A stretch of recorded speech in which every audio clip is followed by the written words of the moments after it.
ዋንስ ጦርነቱ ከተነሳ በኋላ የኤርትራ መንግስት የሚባል አይኖርም። ይሄን መታወቅ አለበት።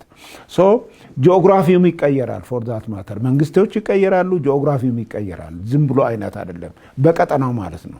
ለምሳሌ ያክል በኢትዮጵያና በኤርትራ መካከል ያለው ዲማርኬሽን የለም እኮ። እሱም ራሱ ሌላ ችግር ይፈጥራል። በኋላ ሌላ ችግር ይፈጥራል። ይሄ ይያዛል። የኤርትራ መንግስት አይኖርም። የኤርትራ መንግስት በማይኖርበት ጊዜ ምንድነው ሊመጣ የሚችል? አይኖርም። አዎ አይኖርም። በራሱ ይጠፋል። አይኖርም። ጦርነት አይደለም እንዴ? ነገሩ ከሯል። ወዴት እየሄደ ነው? የጦርነት ነጋሪቱ ከዚህም ከዚያም እየተደለቀን የሚገኘው የሰሜን ኢትዮጵያ ጉዳይ አስፈሪነቱ ጨምሯል። የህወሓት የጦር ኩሰማና ከኤርትራ ጋር እየተፈጠረ ያለው ግንባርን በእነሱ አጠራር ጽምዶ፣ ወዲህ ደግሞ በአማራ ክልል ያለው ወቅታዊ ሁኔታና የፌዴራል መንግስቱ እንቅስቃሴ ሁሉም ከልክ ያለፈ ይመስላል። ሰላም የምንወዳችሁና የምናከብራቸው ከሀገር ውስጥ እስከ ባህር ማዶ የምትገኙ የግሎባል ኒውስ ተከታታዮቻችን እንደምናላችሁልን፣ ለምሽቱ የሚሆኑ በርካታ አዳዲስ መረጃዎችን ይዘናል። በኬንያ የኢትዮጵያ አምባሳደር ባጫ ደበሌ አዲስ ነገር ይዘው ብቅ ብለዋል። እሳቸው ከ3 ቀናት በፊት እርስ በርስ እንጠፋፋለን ሲሉ መደመጣቸው ይታወሳል። ዛሬም ኤርትራን በተመለከተ አነጋጋሪ ነገር ይዘው ተከስተዋል። መረጃውን ይዘነዋል፣ እንነግራችኋለን። በሌላ መረጃችን ደግሞ የአውሮፓ ሰላም ፋውንዴሽን ስለ ኢትዮጵያ ወቅታዊ ሁኔታ አስመልክቶ ስጋቱን ገልጿል። በፌዴራል መንግስትና በህወሓት መካከል ያለው ውጥረትም እየተባባሰ መምጣቱ ሌላ ግጭት ይከሰታል የሚል ስጋት ውስጥ እንደገባም አሳውቋል። እናስደምጣቸዋለን። እንደዚሁም የአየር ኃይል ዋና አዛዥ ሌተናል ጀነራል ይልማ መርዳሳም ኢትዮጵያን ትነኩና ብለዋል። የኢትዮጵያ አየር ኃይል ኢትዮጵያን ለመፈታተን የሚሞክሩ ጠላቶችን በመከትም ሆነም ድባቅ መምታት የሚያስችል ጀግና ተቋም ገንብቷል ሲሉም ተናግረዋል። ከግሎባል ኒውስ እነዚህንና መሰል መረጃዎችን ታደምጣላችሁ። ቻናሉን ላይክ እና ሼር እንደዚሁም ሰብስክራይብ በማድረግ ቤተሰብ እንድትሆኑ እየጋበዝን እኛ በዚሁ ወደ መረጃችን እናልፋለን። ነገሩ የከረረ የመጣ ይመስላል። የሰሜን ኢትዮጵያ ነገር ወዴት እየሄደ ነው? የጦርነት ነጋሪቱ ከዚህም ከዚያም እየተደለቀ ይገኛል። ከምንጊዜውም በላይ ጉዳዩ አስፈሪነቱ ጨምሯል። የህወሓት የጦር ጉሰማና ከኤርትራ ጋር እየተፈጠረ ያለው ጽምዶ የጋራ ግንኙነት የሁለቱን አካላት ግንኙነት ወደ አዲስ ምዕራፍ የሚያሸጋግር አዲስ የግንኙነት መረብም እየዘረጉ ይገኛሉ። ሰሞኑን የኤርትራ ከፍተኛ ወታደራዊ አዛዦችም ድንገት መቀሌ ተከስተዋል። የህወሓት ከፍተኛ አመራሮችም በዚያ ተገኝተው አቀባበል አድርገውላቸዋል። ለዚህም ሰሞኑን በማህበራዊ ሚዲያው ላይ በስፋት ሲንቀሳቀስ የነበረው ምስልም ማረጋገጫ ሆኗል። የሰሜን ኢትዮጵያ ነገርም በቀደመው የህወሓትና የፌዴራል መንግስት ጦርነት ወቅት በብዙ ነገር ቅራኔ ውስጥ ገብተው የነበሩትም እነዚህ ሁለት ተጻራሪ ኃይሎች አሁን ላይ እንደ አዲስ ግንባር መፍጠራቸው ዳግም ጦርነት ያገረሽ ሆኖ የሚለውን ጉዳይ አሳሳቢ አድርጎታል። የዛሬው የአምባሳደር ባጫ ደበሌ ከቢቢሲ ጋር ያደረጉት ቃለ መጠይቅም ይህንኑ የጦርነት ጉሰማም የሚያጠናክርና አይቀሬ መሆኑንም አመላካች ነው። እሳቸው በቃለ መጠይቃቸው ጦርነቱ እውን ሆኖ ከተጀመረ ግንባርና ደጀን አይኖርም ሲሉም ተናግረዋል። ይህ ጦርነት ከተጀመረም መንግስታቱም ይቀየራሉ፣ ጂኦግራፊውም እንደዚያው ይቀየራል ሲሉም ነው የተናገሩት። በቀጠናው በኢትዮጵያና በኤርትራ መንግስታት መካከል ዲማርኬሽን የለም፣ እሱም ሌላ ችግር ይፈጥራልም ብለዋል ባጫ ደበሌም። የኤርትራ መንግስት ይጠፋል፣ የጦርነት ከተጀመረም ደጀን የሚባል ነገር የለም፣ ሁሉም ግንባርን የሚሆነው ጦርነቱም በዚያ አግባብ ነው የሚካሄደው ሲሉም ነው የገለጹት። ስለዚህ ቆም ብሎ ከወዲሁ ማሰቡ ጠቃሚነት ይኖረዋል ሲሉም ነው አምባሳደር ባጫ ደበሌ የተናገሩት።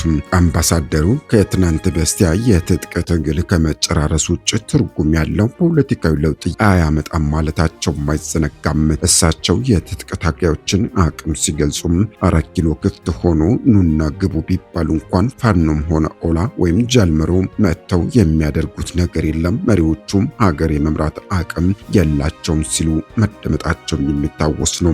በጦርነት ውስጥ አሸናፊ እንደሌለ የጠቆሙት አምባሳደር ባጫ ደበሌ የታጠቁ ኃይሎች ህዝቡን እንዲተዉ በመጠየቅ ትግሉ የቀጠለ እንደሆነ መጨረሻው የህዝብና የሀገር ጉዳይ ብቻ ሆኖ እንደሚቀርም አጽንኦት ሰጥተው አሳስበዋል።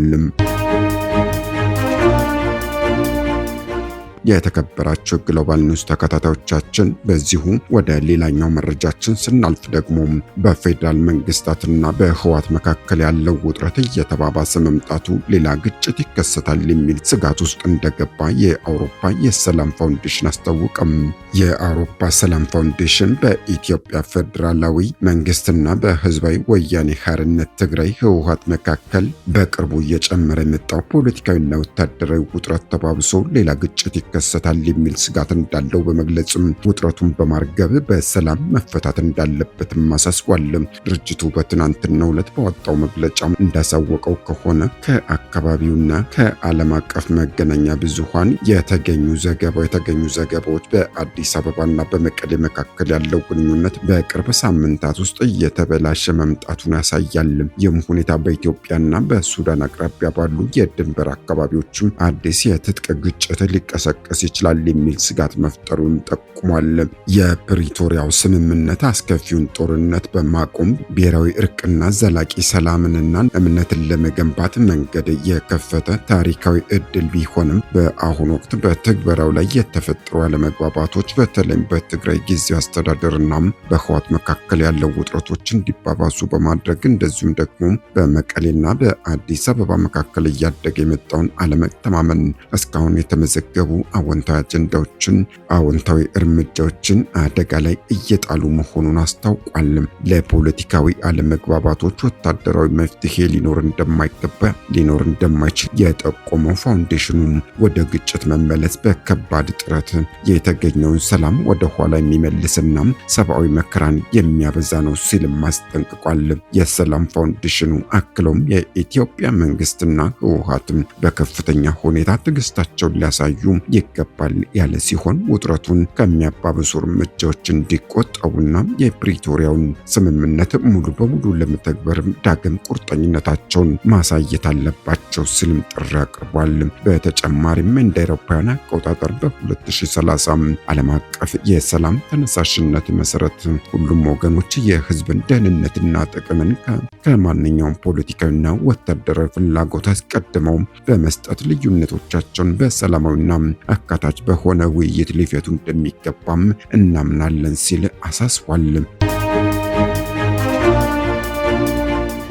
የተከበራችሁ የግሎባል ኒውስ ተከታታዮቻችን ወደ ሌላኛው መረጃችን ስናልፍ ደግሞ ኢትዮጵያን ለመውጋት የሚፈታተኑ ጠላቶችን ድባቅ መምታት የሚችል የአየር ኃይል ተገንብቶ ዝግጁ ነው ሲሉ የአየር ኃይሉ አዛዥ ገልጿል።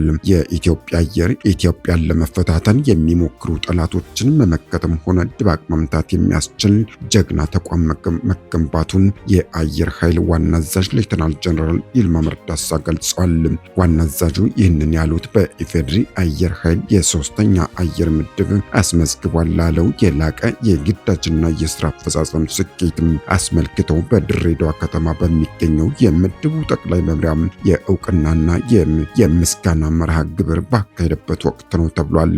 ዋና አዛዡ አክለውም የምድቡ አመራሮችና የሰራዊት አባላቱ ግዳጃቸውን በጀግንነትና በስኬት በመወጣታቸው ሊኮሩ ይገባል ያሉ ሲሆን በቀጣይም ታላላቅ ተልዕኮች እንደሚጠብቃቸው በመረዳት በሁሉም ረገድ ዝግጁነትን ማጠናከር እንደሚያስፈልግም አስገንዝበዋል ሲልም የመከላከያ መረጃ ያመለክታል። በመርሃ ግብሩ ላይ ንግግር ያደረጉት ዋና አዛዡ አሁን ላይ ያለው ዘመን የውጊያ አካሄድና ስልት ለመገምገም አዳጋች መሆኑን አንስተው በፍጥነት እየተቀያየረ መምጣቱን ገልጿል። ሌተናል ጀነራል ይልማ መርዳሳ አክለውም በቀጠናው ያለው የኃይል አሰላለፍ ተለዋዋጭና ሊገመት የማይችል መሆኑን ገልጿል።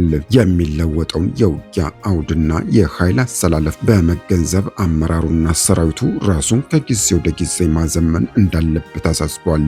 በተጨማሪም ይህንን ታሳቢ ያደረገ መከላከያ ሰራዊት በሰው ኃይልና በቴክኖሎጂም ከፍተኛ ለውጥ እያደረገ እንደሚገኝም አስገንዝበዋል። የኢትዮጵያ አየር ኃይል የዘመኑን